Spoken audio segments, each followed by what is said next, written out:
কাজ কাম করি ভাই। লোকের বাড়ি কাজ কাম করেন? হ্যাঁ। সেখান থেকে কত টাকা আসে? 50-100 টাকা পাই, কোনোদিন যাই না ভাই, কোনোদিন পাই না, দেয় না, কোনোদিন তো দেয়। যান না কেন কোনোদিন? বাচ্চাটা ছোট থুয়ে বড় থুয়ে যাই না ভাই, ছোট বাচ্চা থুয়ে যাই না। ছোট বাচ্চা থেকে যেতে পারেন না অনেক হ্যাঁ। সময়। আচ্ছা ঠিক আছে। তো এখন আপনার কোনো ভাইয়েরা যদি আমার একটা আপনার গ্রাম থেকে কেউ আপনাকে বিয়ের প্রস্তাব দেয়নি এখনো? বিয়ের প্রস্তাব তো অনেক মানুষই আছে, কিন্তু আমি বাচ্চা থুয়ে বসি না, মা বাবাও ভারতে। এখন আমি খুব অভাবে রয়েছি, যদি কোনো ভাইয়েরা আমার হেল্প করে তাহলে আমি সে ভাইয়ের কাছে বিয়ে বসতে পারি। সেই ভাইয়ের কাছে বিয়ে বসবেন? হ্যাঁ। তাহলে আপনি তো বলতেছেন যে আপনি বাচ্চা থুয়ে বিয়ে বসবেন না, এখন বলতেছেন যে হেল্প করবে তাকে আপনি বিয়ে করবেন। তো এখন বাচ্চা থুয়ে না, বাচ্চা তো মা বাবার কাছে থাকবে, আর 5-6 দিন পরেই তো মা বাবা এসে পড়বে। বাচ্চা তো আমার কাছে আর থাকবে এর না। আগেই আপনার মা বাবা এসে হ্যাঁ, পড়বে। হ্যাঁ, তারপরে আপনার বাচ্চা তাকে দিয়ে আপনার বাবা মাকে দিয়ে দিবেন। হ্যাঁ, তারপরে আপনি বিয়ে করবেন। হ্যাঁ। যদি আসসালামু আলাইকুম সুপ্রিয় দর্শক, আজকে আমরা আরও একজন সুন্দরী বিদেকন্যা আপুকে আমরা নিয়ে হাজির হয়ে গেছি এবং জানবো সেই আপুটির জীবনের কথাগুলো। চলুন আমরা এই আপুটির সাথে পরিচিত হয়ে নিই। আসসালামু আলাইকুম। ওয়ালাইকুম সালাম। আপনি কেমন আছেন? ভালো আছি ভাই। ভালো আছেন? আপনার নাম কি আপু? আমার নাম সঞ্জিতা। সানজিদা আপু। সানজিদা আপু, আপনার বয়স কত? 18 বছর। 18 বছর। আপু আপনার কি বিয়ে হয়েছে? হ্যাঁ ভাই, আমার বিয়ে হয়েছিল, একটা মেয়ে আছে। আমার স্বামীতে তালাক দিয়েছে। কতদিন আগে আপনার স্বামী তালাক দিছে? 2 বছর আগে তালাক দিয়েছে। 2 বছর আগে। আপনার বিয়ে হয়েছে কতদিন আগে? বিয়ে হয়েছিল 4 বছর। 4 বছর আগে। তো এখন আপনি কি করেন? এখন আমি মা বাবার কাছেই থাকি, মা বাবাও নাই কাছে, ভারতে গেছে বোনের বাড়ি। আমরা 7 ভাই বোন। আপনার মা বাবা ভারতে গেছে? হ্যাঁ, কতদিন আগে গেছে? গেছে তো 2 বছর হয়েছে। রোজার মধ্যে এই যে কুরবানিতে আসতে পারে ভাই, গ্রাম করে তো ভাই লকডাউনের মধ্যে ওনারা আসতে পারতেছে না। খুব আমার অভাব ভাই, বাড়ি ঘরে পানিতে বোঝাই হয়ে গেছে, অনেক অভাব। বাচ্চাটার আমি পোশাক কিনে দিতে পারি না। আপনার বাচ্চার বয়স কত? 2 বছর না? 2 বছর। আচ্ছা, তো আপনার স্বামী কতদিন আগে চলে গেছে? 2 বছর ধরে গেছে ভাই, বাচ্চা 2 ছোট বছর ধরেই চলে গেছে। হুম। তো এই এতদিন আপনি একা একা থাকছেন, আপনার বাড়িতে আপনি আর আপনার এই বাচ্চা, হ্যাঁ ভাই, তাছাড়া আর কেউ থাকে না? না। আর একটা পাশের বাড়ির মেয়ের বাচ্চা নিয়ে ঘুমায়। আচ্ছা, তো এখন আপনি বর্তমানে আপনার সংসার কিভাবে চলে?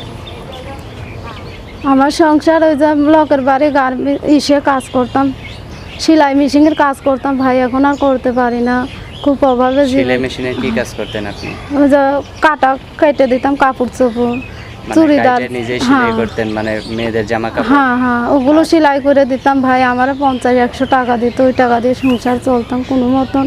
এখন আর আমার কাজে লাগে না, বলে যে অভাব, আমরাই করি, তার জন্য কোনো কাজ করতে পারি না তো ভাই। এখন বর্তমানে কিভাবে আপনার সংসার চলছে? এখন খুব কষ্ট করে ভাই চলতেছে। আমি নিজে কষ্ট করি ভাই, লোকের বাড়ি কাজ কাম করি ভাই। লোকের বাড়ি কাজ কাম করেন? হ্যাঁ। সেখান থেকে কত টাকা আসে? 50-100 টাকা পাই, কোনোদিন যাই না ভাই, কোনোদিন পাই না, দেয় না, কোনোদিন তো দেয়। যান না কেন কোনোদিন? বাচ্চাটা ছোট থুয়ে বড় থুয়ে যাই না ভাই, ছোট বাচ্চা থুয়ে যাই না। ছোট বাচ্চা থেকে যেতে পারেন না অনেক হ্যাঁ। সময়। আচ্ছা ঠিক আছে। তো এখন আপনার কোনো ভাইয়েরা যদি আমার একটা আপনার গ্রাম থেকে কেউ আপনাকে বিয়ের প্রস্তাব দেয়নি এখনো?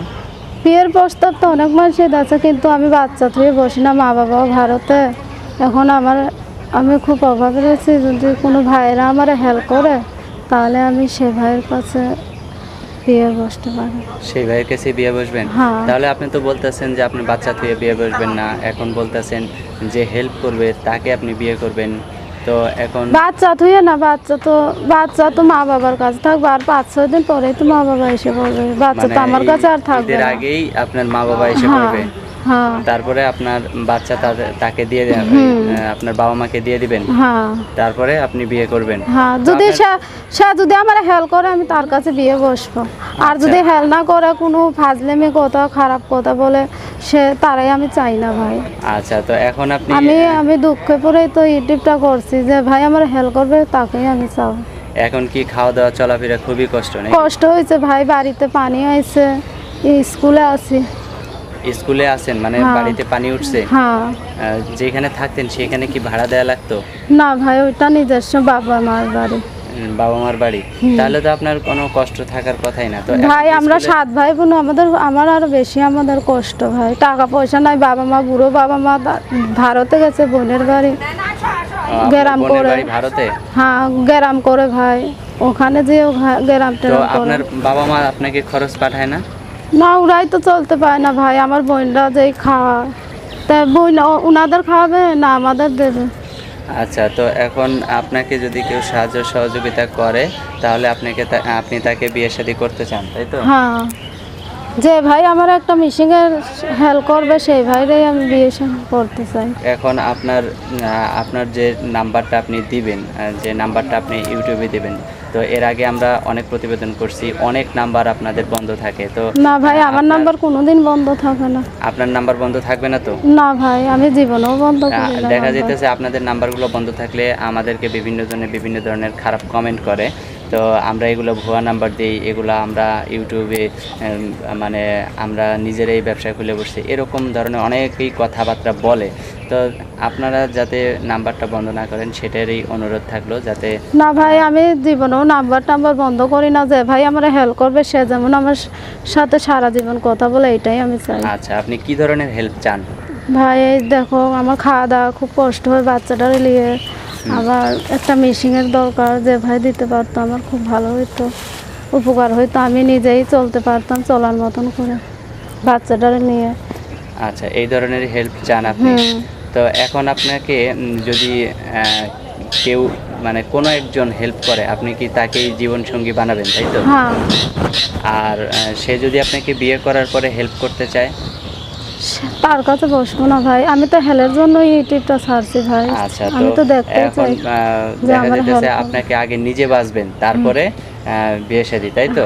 না, নিজে বাঁচবো না, যে ভাই আমার হেল্প করবে আমি তার সঙ্গে কথাবার্তা হ্যাঁ, বলবো। সেটাই তো বুঝাইতে চাইছি যে আপনি আগে বাঁচতে হবে, তারপরে তো বিয়ে শাদী, বিয়ে তাই না? সাজে, হ্যাঁ। এখন যদি নিজে না বাইসে যদি আগে বিয়ে শাদী করেন তাহলে তো হবে না, নিজেরও তো চলতে হবে। হ্যাঁ, এটাই তো ভাই। আচ্ছা, এখন কি আপনার নাম্বারটা আপনার কি মুখস্থ আছে? সবাই দাদা তুমি আপনার নাম্বার কি আপনার মুখস্থ আছে? নাই ভাই, মুখস্থ নাই? এই যে মোবাইল থেকে তুলে দিন। আচ্ছা, আপনার জন্মস্থান কোথায়? সাভারে। সাভারেই? হ্যাঁ, বাপদাদার আমল থেকেই এখানেই এখানেই আছে ভাই। আচ্ছা, এর আগে মনে হয় আপনি আরো একটা ভিডিও করছিলেন, হুম, তো সেই ভিডিও থেকে কোনো সাহায্য সহযোগিতা আপনি পান নাই? পাই নাই ভাই, সেখানে কেউ সাহায্য সহযোগিতা করে নাই? করি নাই। আচ্ছা, তো এখন আপনার নাম্বার সেটা সেখন আমার খুব বিপদ ছিল, আমার কাকুটা মারা গেছিল।